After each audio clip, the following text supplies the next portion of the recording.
हरियाणा के सोनीपत में 72वां राज्य स्तरीय सहकारिता सप्ताह धूमधाम से मनाया गया। कार्यक्रम में मुख्यमंत्री नायब सिंह सैनी ने बतौर मुख्य अतिथि शिरकत की। उन्होंने सहकारिता का झंडा फहराया और प्रदर्शनी भी देखी। इस रिपोर्ट में आपको दिखाते हैं।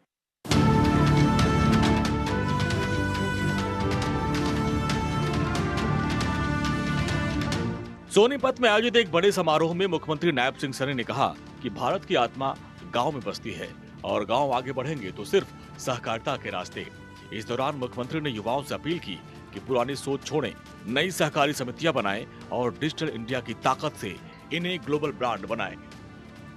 साथियों, हमने सहकारिता को केवल खेती और दूध तक सीमित नहीं रखे हैं। साथियों, मैं बताना चाहूंगा कि हम इसे नए क्षेत्रों में भी हम इसको विस्तार दे रहे हैं। हमारी सरकार निरंतर इसको लेकर के काम कर रही है। हमारा प्रयास है कि किसान उत्पादक भी बने और प्रोसेसर भी बने, किसान उत्पादक भी बने और प्रोसेसर भी बने और निर्यातक भी बने। ये हमारी सोच है। यह सपना सहकारिता के माध्यम से ही साकार हो सकता है। ये सहकारिता के माध्यम से ही वो अपने सपने को साकार कर सकता है। जैसे हम सब देखते हैं कि आदरणीय प्रधानमंत्री जी ने पिछले दिनों एफपीओज यानी किसान उत्पादक संगठनों को भी सहकारी समितियों के साथ जोड़कर एक नई ताकत इसको दी जा रही है।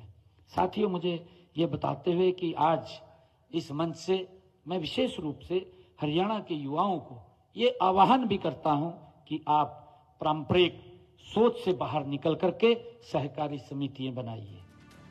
इस दौरान सीएम सैनी ने 2014 का जिक्र किया। उन्होंने कहा कि प्रधानमंत्री नरेंद्र मोदी ने 2014 में सहकारिता को नई ताकत देने का वादा किया था और पहली बार अलग सहकारिता मंत्रालय बनाया। मुख्यमंत्री ने कहा कि आज भारत दुनिया की चौथी बड़ी अर्थव्यवस्था है और अब हम तीसरी सबसे बड़ी अर्थव्यवस्था बनने के लक्ष्य की तरफ तेजी से आगे बढ़ रहे हैं। हरियाणा में आज 3 लाख से अधिक किसानों को रुपए किसान क्रेडिट कार्ड मिल चुका है। समय पर कर चुकाने वाले किसानों से ब्याज नहीं लिया जाता। इससे अब तक 5,31,000 किसानों को 1,223 करोड़ रुपए की ब्याज माफी मिली है।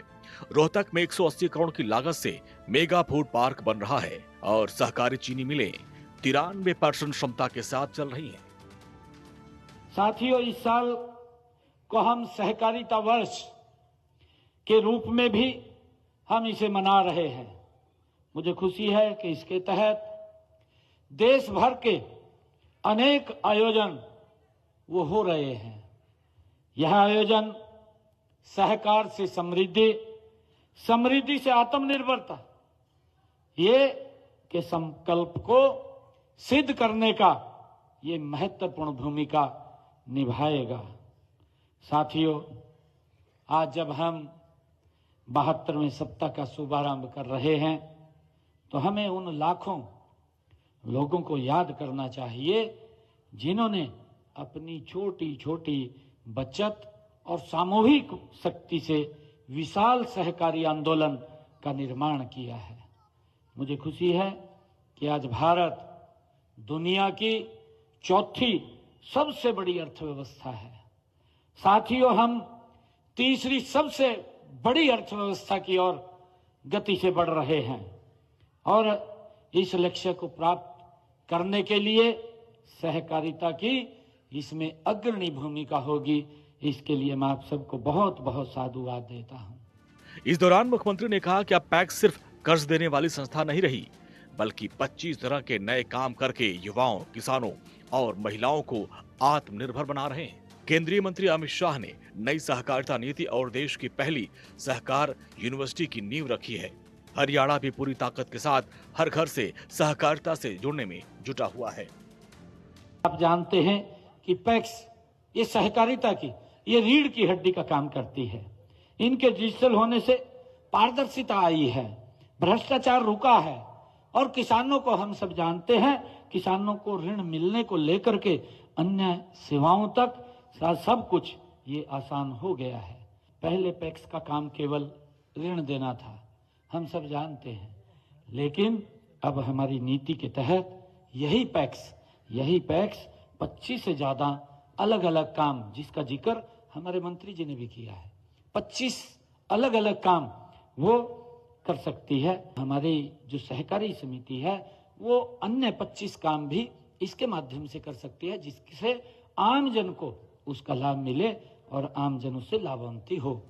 सोनीपत से ये मैसेज साफ है कि सहकारिता से समृद्धि, समृद्धि से आत्मनिर्भर भारत और आत्मनिर्भर हरियाणा यानी सहकारिता से समृद्धि का यही मंत्र अब पूरे हरियाणा में गूंज रहा है। भारत 24 के लिए चंडीगढ़ से डॉक्टर थानेश्वर शर्मा की रिपोर्ट।